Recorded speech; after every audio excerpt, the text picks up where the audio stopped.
The Korean War started in July of 1950, and Harry Truman activated my squadron. I was with the 437th Troop Carrier Squadron at O'Hare.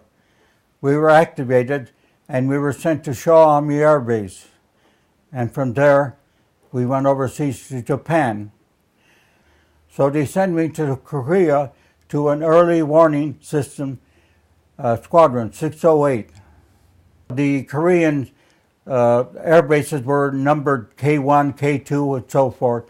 And then they found this location about 6 miles below the 38th parallel on the east coast of Korea. And they built a compound for us. They put up a mess hall and Quonset huts, and we moved our equipment up the mountain. I don't know who built the road, but it was quite an adventure going up that mountain on a 6x. And we moved all our stuff up there, and we assembled our radar unit up there. What we did, we scanned up to 120 miles in North Korea, and any planes that were coming down, we would track them.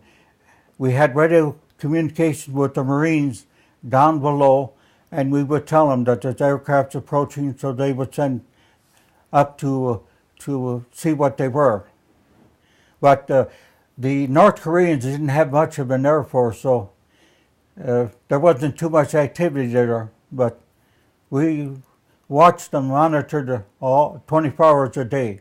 The reason I was sent to that unit was I was a World War II radar man, and I had some experience. Most of these guys were just young from the Korean War. So that's when I got up there. I was a staff sergeant, and they made me NTO in charge of the unit, and I got elevated to tech sergeant, which the position called for. Well, the daily life, we would get up and go eat, and then we'd go. We had 8 men in our Quonset hut, and that was our crew. We were right there where the radar unit was, and we worked 6 hours, and then we off. Well, we just go down to the mess hall, and what limited area we had, it wasn't a very big mountaintop, but it was a top that was, a mountain that was sort of flat, so they could put our radar unit over there. The only thing I seen was during the big pullback after the Chinese came in and helped the Koreans. Up on the mountaintop, we had a view of the whole North Korea coast, and we seen line and lines of trucks coming down, bringing the troops down. It was just an endless, like in Chicago over here on 94, truck after truck. So we had a bird eye view of that because we seen the whole North Korean coast. We had snow all the time up there on the mountaintop in the winter.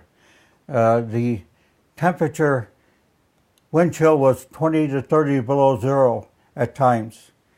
And at times we couldn't get out because of the storms and stuff. One time our radar antenna blew over, and we had to work. They had sent a truck up with a hoist to lift it up, back up and put it on pedestal. So for 4 days we were out of commission. My wife picked me up. We had a 1950 Ford. And she came with my mother to pick me up at O'Hare. And when I drove out of the place, in Japan, they're like the English, they ride on the wrong side of the road. So when I got out on the big road right by O'Hare, Harlem Avenue, I guess it was, I got on the wrong side of the road. My wife said, "Honey," and I said, "Yeah," because she let me drive home. So I was thinking I was over there, and but I straightened out all right. Well, I had worked at Standard Oil, and I told them I was ready to come back to work, so I just went back to work, and it was like if nothing had ever happened. I just picked up my life and went on from there. Life is short, you look at it a different perspective, but otherwise, it was good. The only thing I have to say is when I came back from World War II, I went right to work, as if nothing had happened. When I come back from Korea, I went and did my life as nothing had happened. Last year, the honor flight from Chicago sent me to D.C. on the honor flight.